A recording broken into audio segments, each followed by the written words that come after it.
I'm Cole, 35, a software developer from Boston who created an AI security system that changed everything.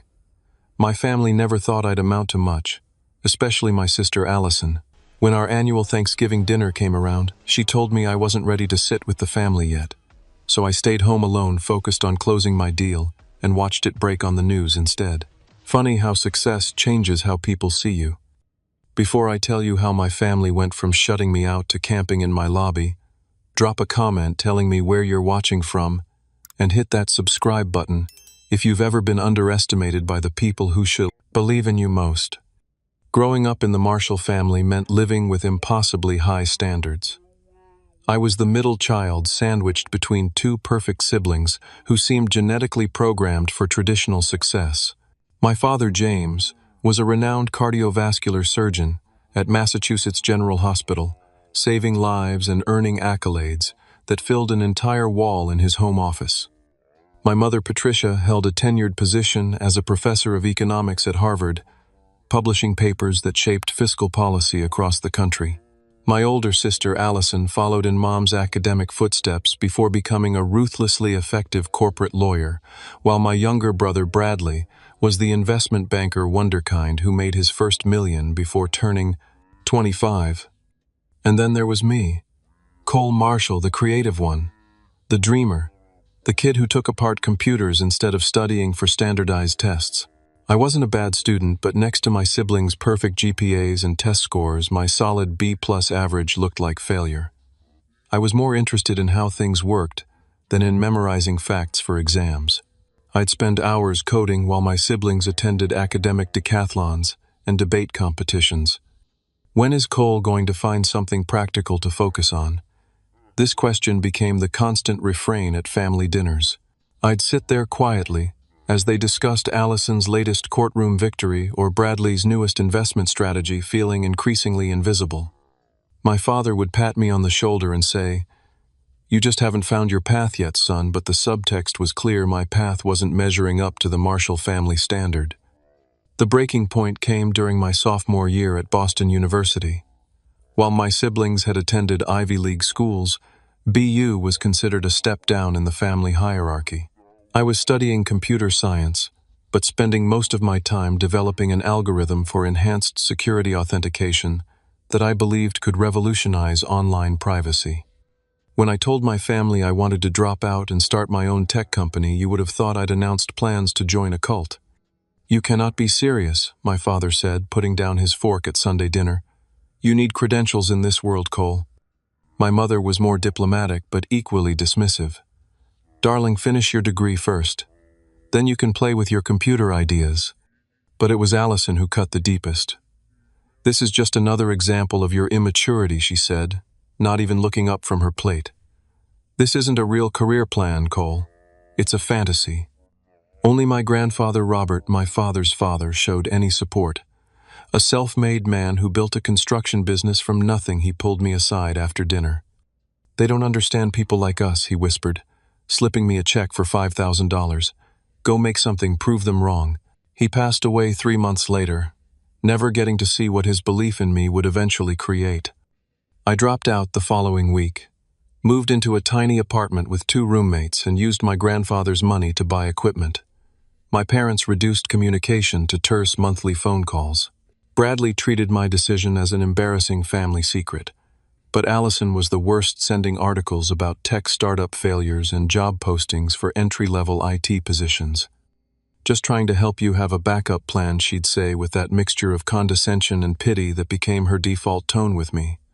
The family events became increasingly uncomfortable. At Thanksgiving that year, I was seated at the kids' table despite being 22 years old.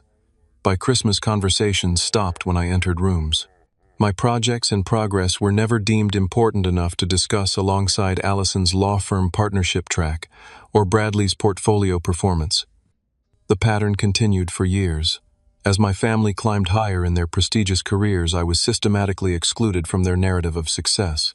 Holiday invitations became conditional on not discussing my hobby, as they called my business. Family photos mysteriously featured everyone but me. When my grandmother had her 75th birthday celebration, Allison called to tell me the dress code was successful professional. When I arrived in my best suit, she took one look at me and said I meant successful by normal standards, Cole, not startup casual. I ended up in none of the official family photos that day. By the time I turned 30, the pattern was set. I was the family's cautionary tale, the example of potential squandered. What they didn't know was that their rejection had only hardened my resolve to succeed on my own terms. The first 3 years after leaving college were brutal. Boston winters feel especially cold when you're choosing between heating your apartment and buying server space. I worked as a barista in the mornings, did freelance coding projects all afternoon, and developed my security software deep into the night.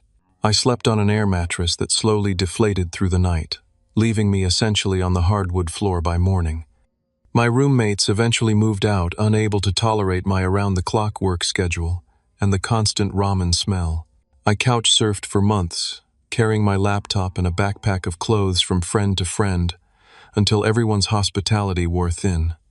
It was during this low point, sleeping in a 24-hour coffee shop and pretending to work while actually catching naps, that I met Marcus Reed. He caught me closing my eyes for too long, and instead of reporting me to management, he sat down and asked what I was working on. Marcus had just sold his small web development company and was looking for his next project. Unlike my family, he actually listened when I explained my vision for an AI-driven security system that could recognize patterns invisible to traditional security protocols. Where they heard fantasy, he heard potential. "You're thinking 5 years ahead of the market," he said, eyes wide, after I showed him my prototype. "This could change everything." 2 weeks later, we were business partners, working out of his spare bedroom with a whiteboard, 2 laptops, and endless determination. Marcus invested $70,000 to get us started enough to register the company, file preliminary patents, and create a functioning demo. But our first real venture, SecureCore, failed spectacularly after 18 months. We misjudged the market timing, launched too early with too many bugs, and burned through our capital before gaining traction. Marcus was undeterred. "Edison failed thousands of times before the light bulb," he reminded me as we packed up our small office. "We just found one way that doesn't work." Our second attempt was more focused. We named it Quantum Lock and concentrated solely on developing the AI aspect of the security system. We lived on instant noodles and worked out of a shared workspace where we could only afford to rent desk space 3 days a week.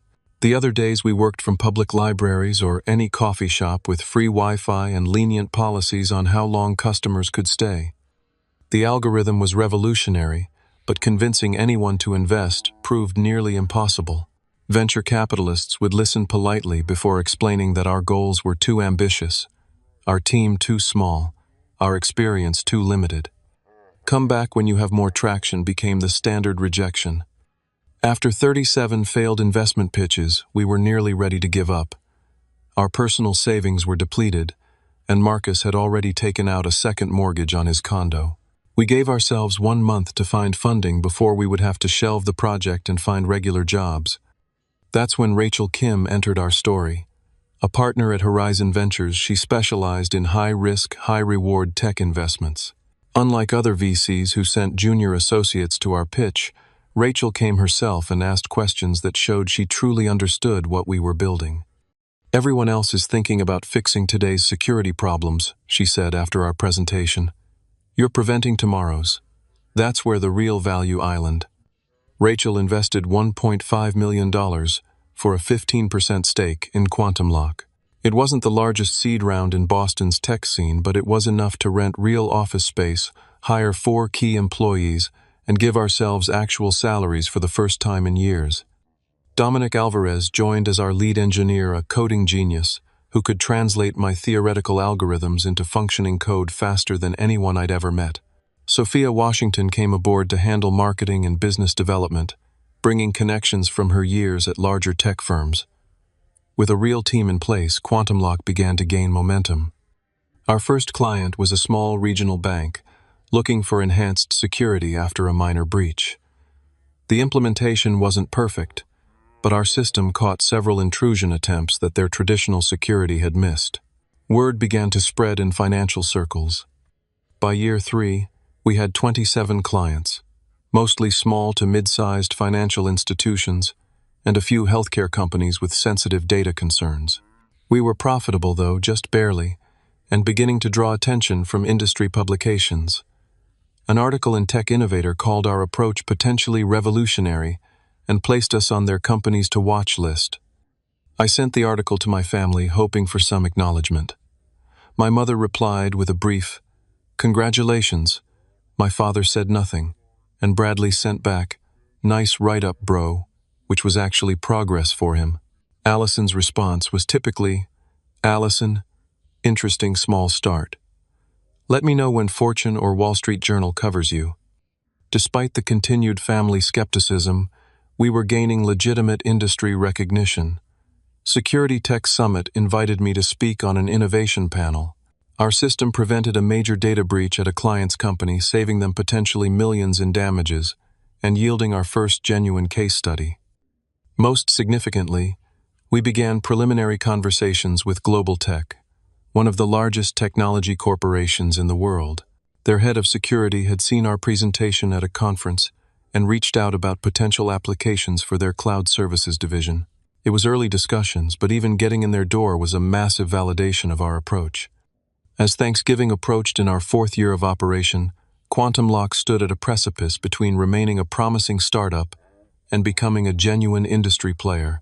The Global Tech deal, if it came through, would transform everything. I was working 16-hour days finalizing our proposal, refining the technology, and preparing for what could be the most important business meeting of my life. For the first time in years, I felt I had something that might actually impress my family. Something that even they couldn't dismiss as a hobby or a phase. Something that might finally earn me a place at the adults' table. The Marshall family Thanksgiving was an institution, a carefully choreographed event that showcased our family's accomplishments as much as my mother's culinary skills. The dining room would be immaculately decorated, the conversation curated to highlight professional achievements, and the seating arranged to reflect the current family hierarchy. As November approached, I found myself actually wanting to attend for the first time in years. Quantum Lock was on the verge of something big, with the Global Tech negotiations progressing well. I had genuine accomplishments to share, metrics and milestones that even my statistics-obsessed family might appreciate. I called my mother on a Sunday afternoon 2 weeks before Thanksgiving. She sounded surprised to hear from me, as our communication had dwindled to obligatory birthday calls and the occasional text message. "Cole, what a nice surprise," she said, her voice carrying that slight hesitation that suggested she was waiting for bad news or a request for money. "Hi, Mom, I was calling about Thanksgiving. I'd like to come this year." There was a pause, the sound of papers shuffling. "Oh, well, we're doing the usual time, 3 o'clock. Your Aunt Catherine and Uncle Thomas will be there with the cousins." "Great," I said, encouraged by the lack of immediate rejection. "I've got some exciting news about the company. We're in final negotiations with Global Tech for a major implementation of our security system." "That sounds promising," she said, her tone warming slightly. "Your father will be interested to hear about that. He just started using one of those password manager things for his patient files." It wasn't exactly enthusiastic support, but it was more positive engagement than I'd received in years. We chatted for a few more minutes, and she even asked some basic questions about how the business worked. By the end of the call, I felt cautiously optimistic about Thanksgiving. That optimism lasted exactly 3 days until Allison called. "Cole, it's your sister," she announced, as though I might have forgotten her voice after 30-plus years of her telling me what to do. "Hey, Allison, what's up? I was in the middle of coding, but I put my work aside." Allison rarely called without a specific purpose. "Mom mentioned you're planning to come to Thanksgiving." "That's right. The company's doing really well, and I thought it would be nice to reconnect with everyone." I tried to keep my tone light, collaborative. "About that," she said, her lawyer voice in full effect, "I don't think it's a good idea this year." "What? Why not?" "Well, Franklin will be there."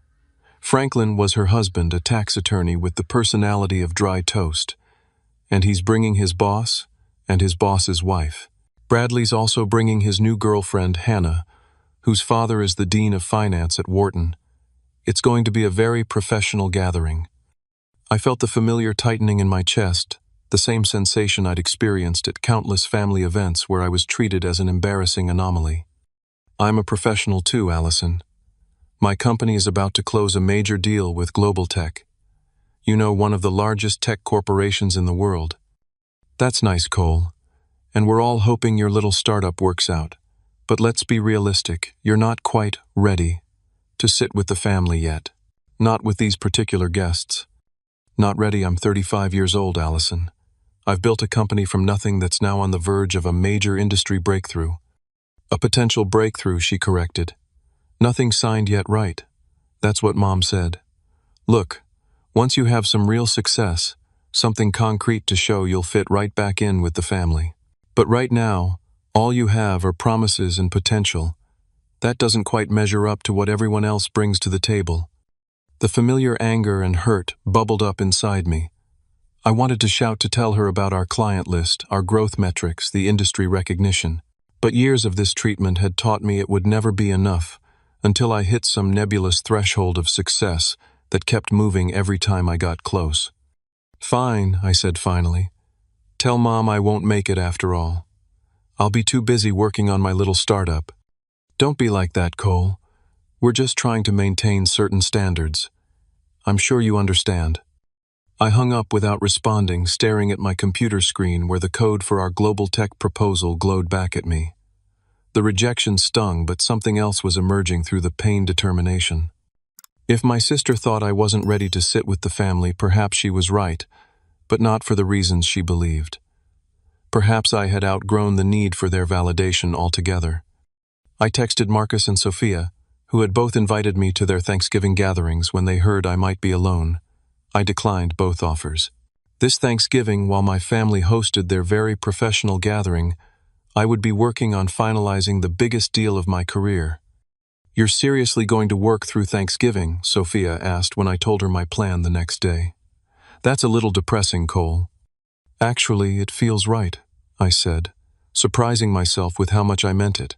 For once, I'm choosing my own path completely, not trying to earn my way back to a table where I was never really welcome. Marcus clapped me on the shoulder. Their loss, man. But if you change your mind, my door's open. My mom makes enough food for an army. I spent the week leading up to Thanksgiving in a state of focused determination. Every slight, every dismissive comment, every condescending look from my family had been quietly fueling my drive for years. Now, rather than trying to prove them wrong, I was simply moving forward on my own terms. The Global Tech proposal was nearly complete, but there were still technical challenges to solve. Their security infrastructure was complex, and integrating our system would require custom solutions. These were exactly the kind of puzzles that had always captivated me, the challenges my family had dismissed as frivolous hobbies. As Thursday approached, I received a text from my mother. "We'll miss you tomorrow. Maybe Christmas." It was a peace offering of sorts, but the implied conditionality was clear. My presence remained optional, dependent on factors beyond simply being their son and brother. I replied with a non-committal, "We'll see," and turned my attention back to the work that now defined me far more than my family name ever had.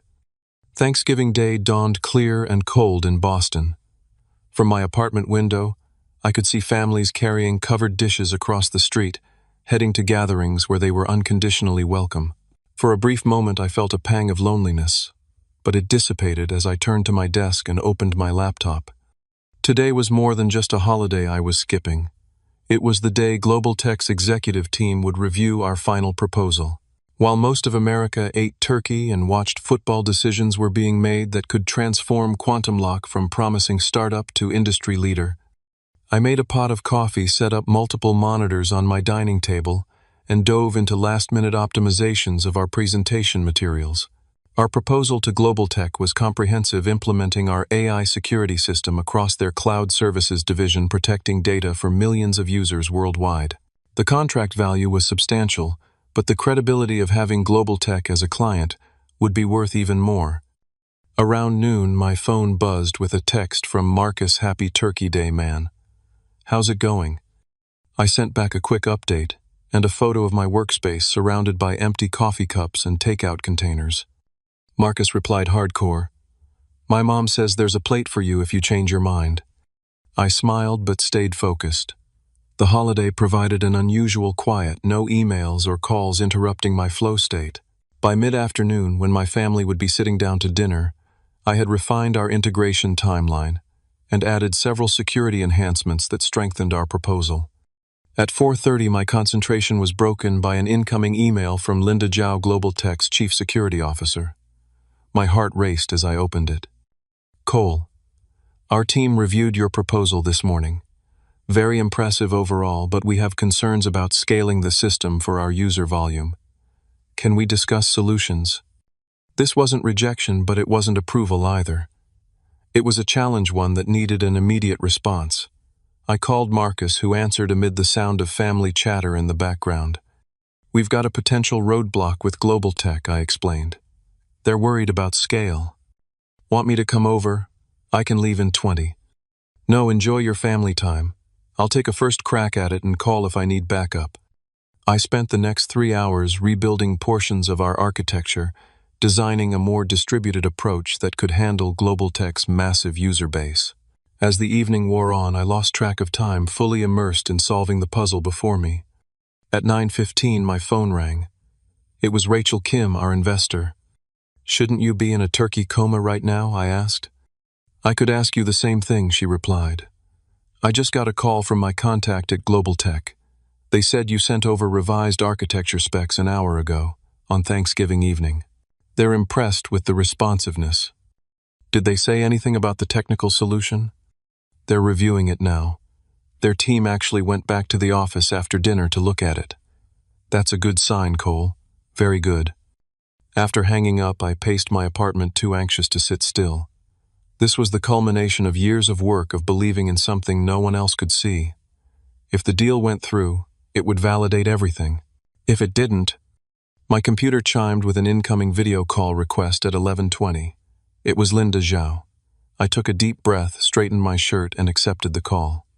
Linda's face appeared the Global Tech office visible behind her.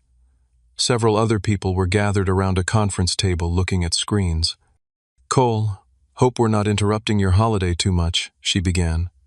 Not at all. What did you think of the revised architecture? Linda glanced at her team, then back at the camera. We think it's brilliant. The distributed processing approach solves our scaling concerns, and the redundancy features actually improve on our current security protocols. I tried to maintain a professional demeanor, but inside I was soaring. We'd like to move forward, she continued. Our legal team is drafting the contract now. This will be the largest security implementation we've ever undertaken with an external partner. The call continued for another 30 minutes as we discussed implementation details and timeline. By the time we disconnected, it was official. Quantum Lock had landed the largest security technology deal in the industry that year. I sat in stunned silence for several minutes after the call ended. Then I did something I hadn't done in years. I cried.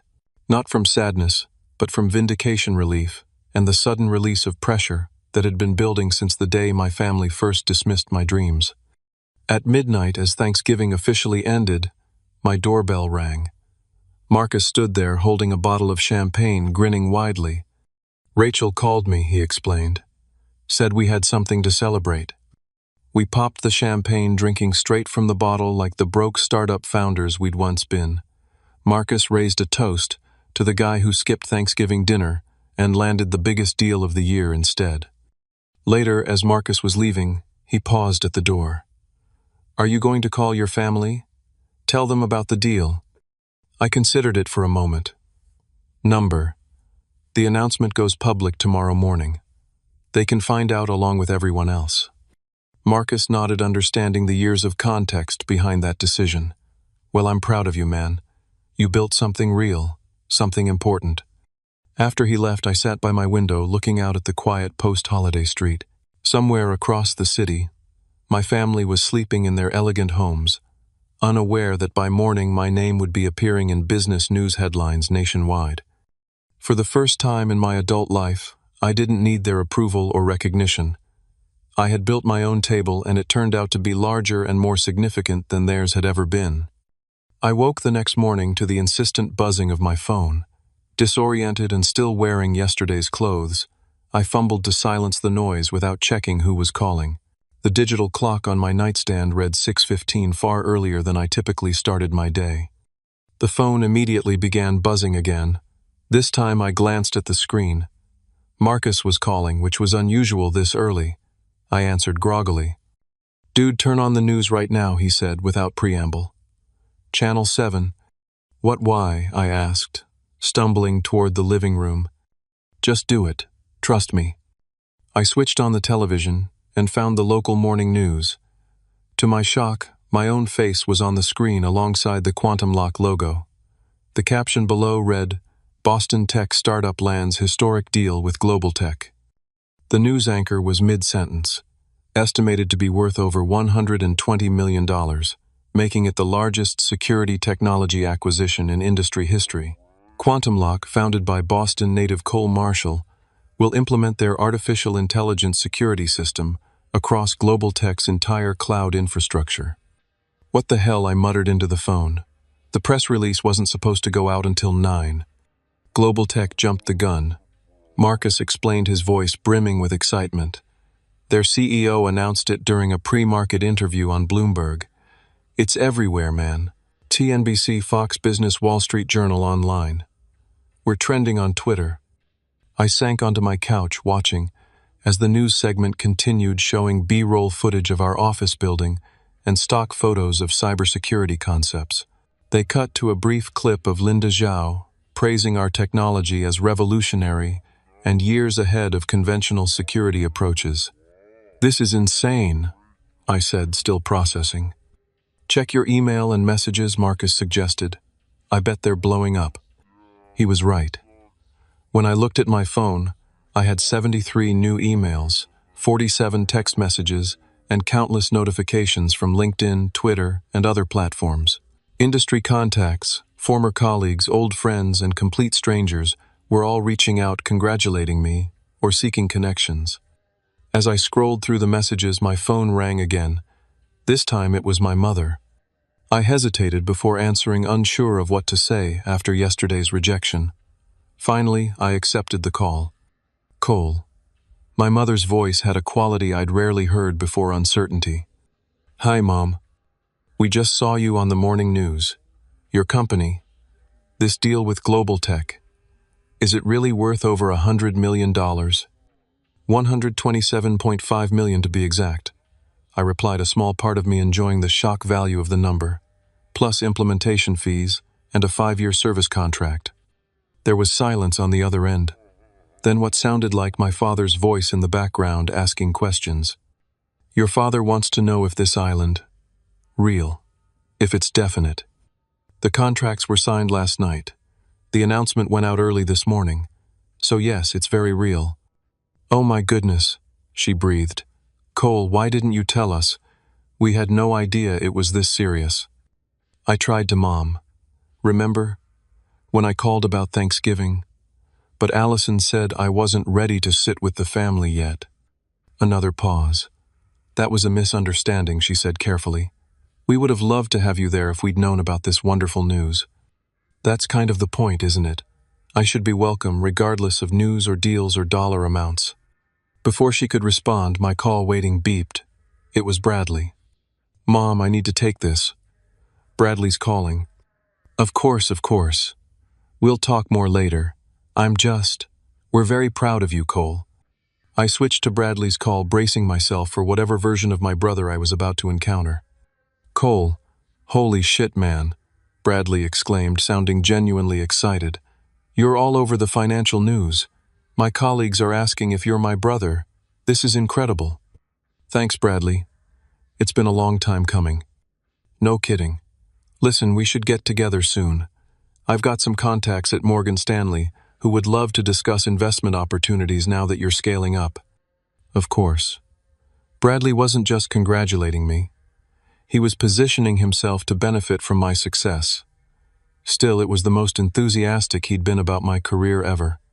"Sure, we can talk about that sometime," I said, non-committally. Great. "Hey, did Allison call you yet?" "No, why?" Bradley chuckled. "She's freaking out. Called me at 5:30 this morning when she saw the early business reports. I think she's worried you're going to tell everyone how she uninvited you from Thanksgiving. That's not really my style, I said, though the thought had briefly crossed my mind. Well, expect a call. She's in full damage control mode. Anyway, congrats again. This is massive. After hanging up with Bradley, I noticed Allison had indeed called 3 times and left multiple text messages, each more urgent than the last. Cole, call me as soon as you get this. Just saw the news. We need to talk. Please call back. It's important. I set my phone aside without responding. Let her sweat a little, I thought. After years of diminishing my work, a few hours of uncertainty seemed fair. My phone continued to explode with notifications throughout the morning. Rachel called to discuss the PR strategy, now that the news had broken early. Sophia was coordinating with journalists for follow-up interviews. Dominic was fielding technical questions from Global Tech's implementation team. In the midst of this whirlwind, I received an unexpected call from Darius Jackson, my freshman year roommate, who had gone on to become a reporter for the Boston Business Journal. Cole, Marshall Tech, wonderkind. Should have kept in better touch, man. Darius, long time. I'm guessing this isn't just a social call. That obvious, huh? Yeah, I'm writing the feature on your Global Tech deal. Everyone's talking about the dollar amount, but I want the human story. The journey. Give me something nobody else has. I considered for a moment. How about this yesterday, while I was finalizing this historic deal, my own sister told me I wasn't successful enough to attend family Thanksgiving. Darius whistled. That's cold, and perfect for my angle. Mind if I use that? I hesitated, then decided against it. Actually, let's keep family out of it. Focus on the technology and the business challenges instead. Your call. But that would have made one hell of a lead. By noon, I finally returned Allison's call more out of curiosity than obligation. Cole, thank God, she answered immediately. I've been trying to reach you all morning. I've been busy. Lots of press and industry calls about the deal. Yes, the deal. It's impressive. Truly. I had no idea things had progressed to this level. That's because you never asked Allison. None of you did. She sighed heavily. I may have been hasty in my assessment yesterday about Thanksgiving. It was poor judgment on my part. This was as close to an apology as Allison Marshall had ever given anyone. Under different circumstances, I might have savored it more. Instead, I felt strangely detached. Water under the bridge, I said. Was there something specific you needed? Actually, yes. The family is getting together tomorrow for lunch at Dad and Mom's. We'd very much like you to join us. Franklin's boss was quite impressed when your name came up at dinner yesterday. He apparently uses Global Tech services for his firm and was fascinated to learn about the family connection. There it was. Not an invitation based on familial love or genuine interest in my life, but on what social capital my sudden success could provide. I'll check my schedule, I said neutrally. We're in full implementation mode now, so things are pretty hectic. Please try to make it, she pressed. It would mean a lot to everyone. After ending the call, I stood by my apartment window watching people on the street below going about their normal Friday activities, unaware that my life had transformed overnight. The familiar Boston skyline looked different somehow, as if the buildings had shifted slightly while I slept. It wasn't the city that had changed, of course. It was me, and more importantly, how the world perceived me. I turned back to my laptop where emails continued to pour in. Among them was a message from Darius' subject line, "Just saw this." He had attached a link to a business forum where someone had posted Quantum Lock CEO Cole Marshall was reportedly working through Thanksgiving to close the Global Tech deal, while his family celebrated without him. Talk about dedication. The story was already taking on a life of its own. By tomorrow, who knew what narrative would emerge? One thing was certain. I wasn't the same invisible middle child anymore. For better or worse, I was now Cole Marshall Tech success story. And my family, who couldn't make room for me at their Thanksgiving table, would be dealing with that new reality very soon. Saturday morning arrived with clear skies and a crisp November chill. I had spent most of Friday fielding press inquiries, reassuring clients that the Global Tech deal wouldn't affect their service and beginning preliminary implementation planning with Linda's team. I had deliberately avoided giving Allison a definitive answer about the family lunch, partly because I genuinely was busy, but also because I needed time to decide how I wanted to handle this new dynamic with my family. In the end, I chose to focus on work. Quantum Lock's offices were typically closed on weekends, but today the core team was coming in to strategize our next steps. Success brought its own challenges. We needed to scale our operations, quickly hire additional staff, and ensure we could deliver on the promises we'd made to Global Tech. I arrived at our building around 8:30 earlier than the rest of the team. The security guard in the lobby nodded with new respect as I passed, clearly having seen the news. Our office occupied half of the 12th floor in a renovated factory building in Boston's Innovation District with exposed brick walls and large windows overlooking the harbor. As I approached the elevator, the guard called out, "Mr. Marshall, you have visitors waiting upstairs." "Visitors who?" "A family," they said. "4 people. They've been here since 8. I sent them up to your floor's waiting area." My stomach tightened. There was only one family this could be. When the elevator doors opened on the 12th floor, I immediately saw them through the glass doors of our reception area. My father standing stiffly by the window, my mother perched nervously on the edge of a chair, Bradley examining our awards wall with his hands clasped behind his back, and Allison pacing while checking her phone. For a moment, I considered hitting the elevator button and descending back to the lobby, but they had already spotted me. I pushed through the glass doors, and there was an awkward moment where no one seemed to know the appropriate greeting. My mother rose first, moving toward me with arms outstretched. "Cole, darling, your office is lovely." I accepted her hug, feeling the unfamiliar stiffness between us. "Thanks, Mom. I wasn't expecting visitors today." "We tried calling," my father said, stepping forward to shake my hand formally, but it went straight to voicemail. "I turned my phone off last night. Needed a break from the constant calls." Allison approached next, her expression a carefully constructed mask of sisterly pride. "We thought we'd surprise you. Celebrate your big news in person." Before I could respond, the elevator dinged again, and Marcus stepped out, coffee carrier in hand. He stopped short at the sight of my family. "Oh, sorry. Didn't realize you had company." He looked at me questioningly. "It's fine, Marcus. This is my family. They dropped by unexpectedly." I performed brief introductions, watching as my family registered that Marcus, with his casual attire and relaxed demeanor, was my business partner, the co-architect of our success. "Great to finally meet you all," Marcus said with a pointed emphasis on finally that didn't escape anyone's notice. "Cole's told me so much about you." An uncomfortable silence followed, broken when the security guard approached with a concerned expression.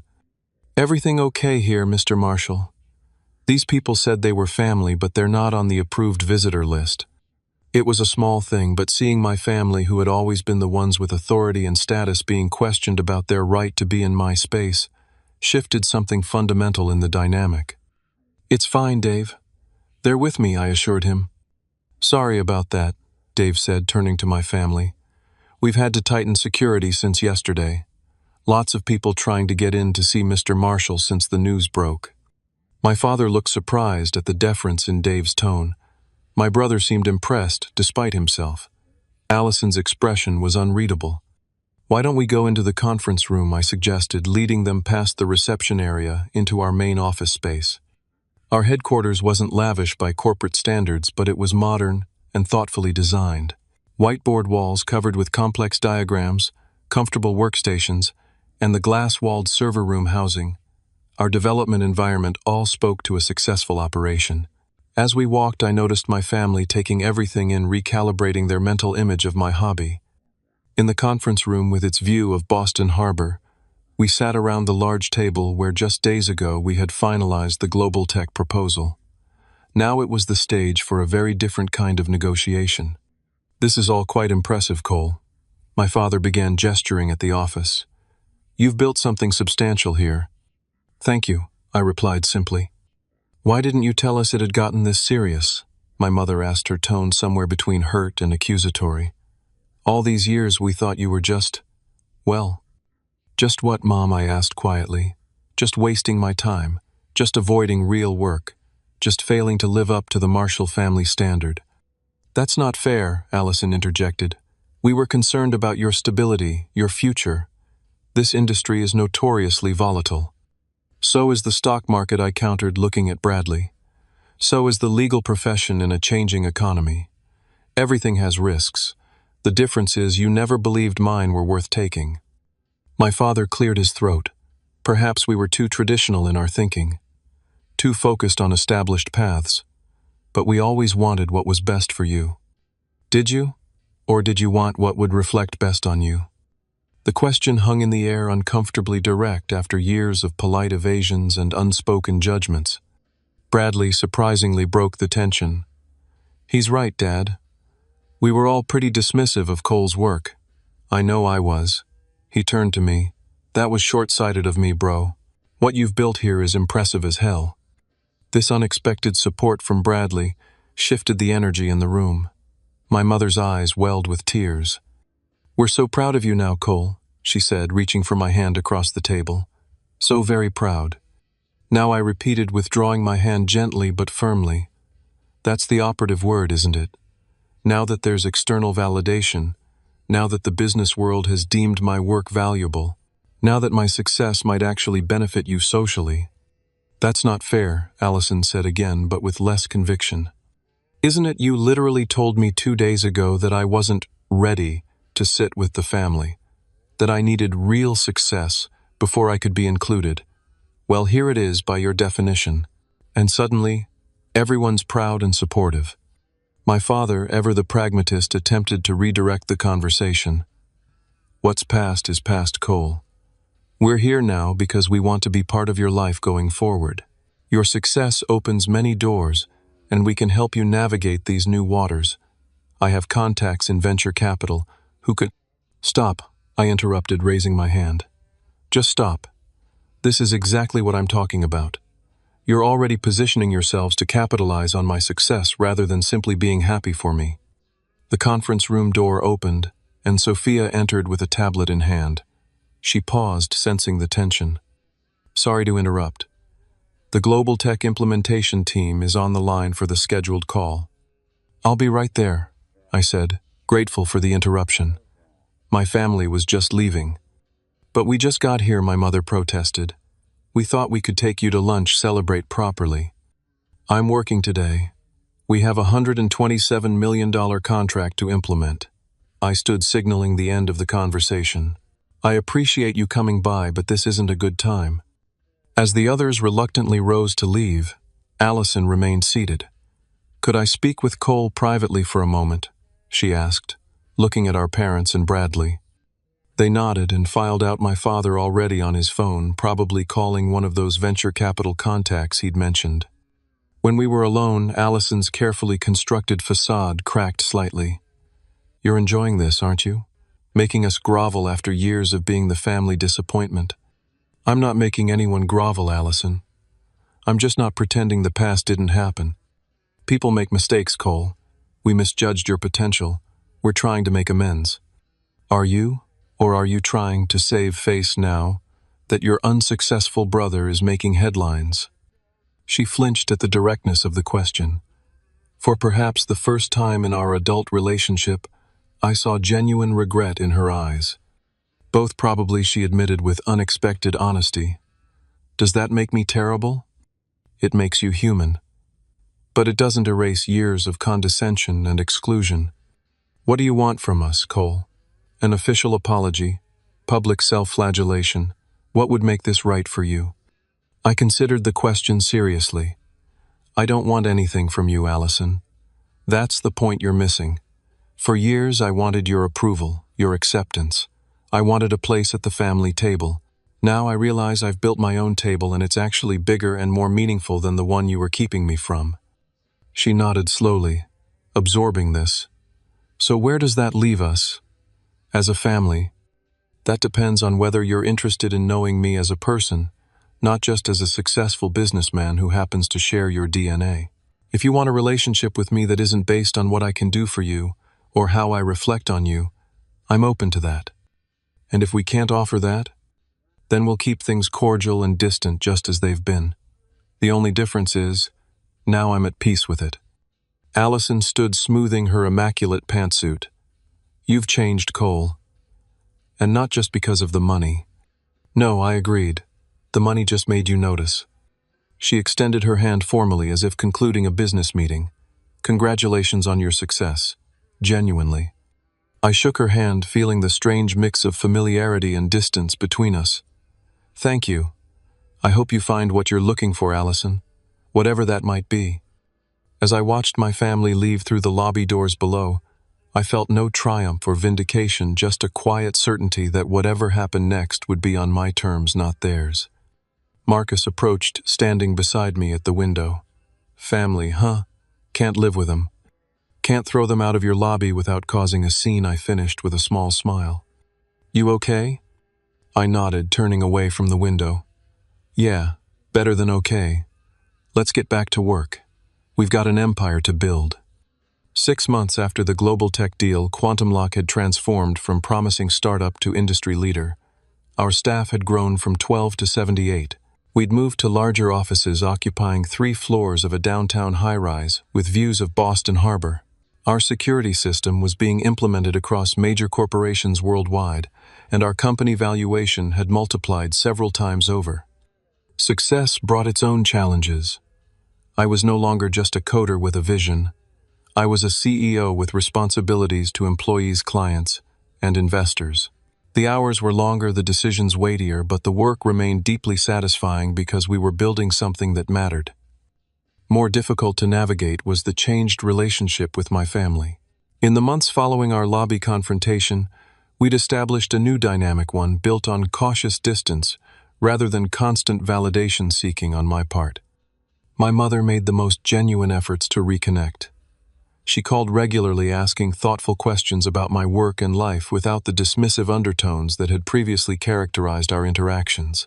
She'd even taken an online course about cybersecurity basics, saying she wanted to understand my world better. I was wrong about your path, Cole, she admitted during a rare dinner together, just the two of us. I was so focused on what success looked like in my generation that I couldn't see you were creating something new and important. My father maintained a more formal relationship, sending occasional emails with relevant articles about the tech industry or security breaches that might interest me.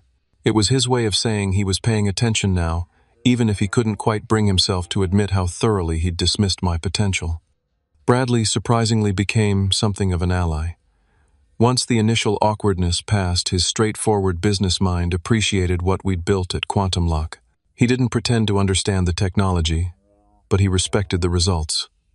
We occasionally met for drinks, keeping conversations light and finding common ground in the challenges of leadership.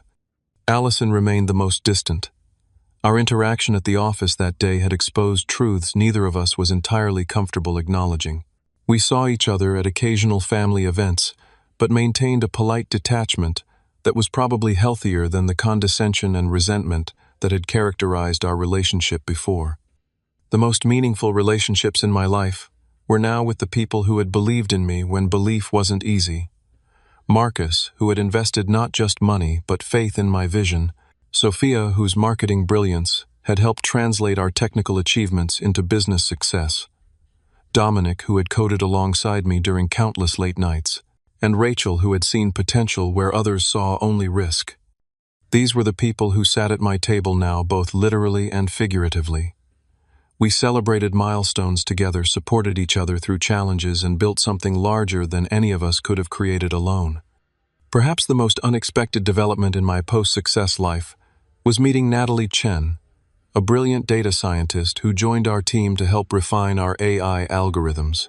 Unlike most people I met now, she had no idea who I was when we first encountered each other in the company kitchen at 3 a.m, both of us working late. You look like you need this more than I do, she said, sliding her freshly brewed cup of coffee toward me. Don't we have an intern for coffee runs, I joked. Probably, but interns sleep at night like normal humans. We talked for an hour about algorithms and neural networks and the ethical implications of AI security systems. Not once did she mention the company's valuation or my personal net worth. When she finally asked my name and role, her only response was, "Oh, Well, your security architecture has some interesting vulnerabilities in the authentication protocol. Want me to show you? Natalie valued me for my mind, my ideas, my character, not my success or status. Our relationship developed slowly, built on intellectual respect and genuine connection, rather than the social positioning that had defined so many interactions in my life. Around this time, I also made a decision that surprised many but felt deeply right to me. I established the Marshall Innovation Scholarship funding education for students pursuing unconventional paths in technology. The application process specifically sought out creative thinkers who might not thrive in traditional academic environments, people like the younger version of myself, who had been told their ideas were too impractical or ahead of their time. When the first scholarship recipients were announced, I invited my grandfather's widow, my step-grandmother Eleanor, to the ceremony. She was in her 80s now, but her eyes were bright as she watched these young innovators receive recognition and support. "Robert would be so proud," she whispered, squeezing my hand. "He always said you had the spark, just like him." Her words meant more than any business award or financial milestone. They connected me to the one family member who had seen my potential when it was just potential, nothing more. The corporate culture we built at Quantum Lock reflected these values. We hired for creativity and problem-solving ability rather than credentials. Our team included PhDs alongside self-taught programmers who had never set foot in a college classroom. What mattered was the capacity to think differently, to see solutions where others saw only problems. One afternoon, as I was reviewing architectural plans for our new research facility, Marcus knocked on my office door. "Got a minute? There's something you should see." He led me to the conference room where a large monitor displayed a business news program. The anchor was discussing the upcoming 5th anniversary of the global tech deal. Industry analysts initially questioned whether Quantum Lock could deliver on their ambitious security promises, the anchor was saying. 5 years later, the system has prevented an estimated $12 billion in potential breach damages across their client base. The company that many dismissed as an unrealistic startup has fundamentally changed how we approach digital security. Marcus muted the television. 5 years, man. Can you believe it? Sometimes, I admitted. Other times it still feels like we're that tiny team working out of your spare bedroom trying to convince someone to take us seriously. Speaking of taking things seriously, Marcus said your sister called the main office line this morning, said she couldn't reach you on your cell. My relationship with Allison had thawed slightly over the years, but we still maintained a certain distance. What did she want? To invite you to Thanksgiving. Said it wouldn't be the same without you. I laughed at the irony. Funny how things change. You going to go? I considered the question seriously. Maybe. Not because I need their approval anymore, but because I'm secure enough now to engage with them on my own terms. Growth Marcus nodded approvingly. Look at you, all emotionally mature and stuff. The journey from rejection to success had taught me many things, but perhaps the most important was this: true validation comes from within and from the people who believe in you when belief isn't easy. Success might change how the world sees you, but it shouldn't change how you see yourself. I had spent years trying to earn a place at my family's table, only to discover that building my own table, surrounding myself with people who valued me for who I was, not what I achieved, was far more satisfying. The next time someone tells you you're not ready for a seat at their table, consider whether that's the table you really want to sit at. Sometimes the greatest success comes from creating spaces where you and others like you can thrive on your own terms.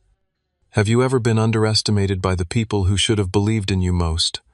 Drop a comment below sharing your experience and how you proved them wrong. If this story resonated with you, please hit that like button and subscribe to hear more tales of unexpected triumphs. And remember, sometimes the best revenge isn't just success, it's finding happiness on your own terms. Thanks for watching, and I'll see you in the next video.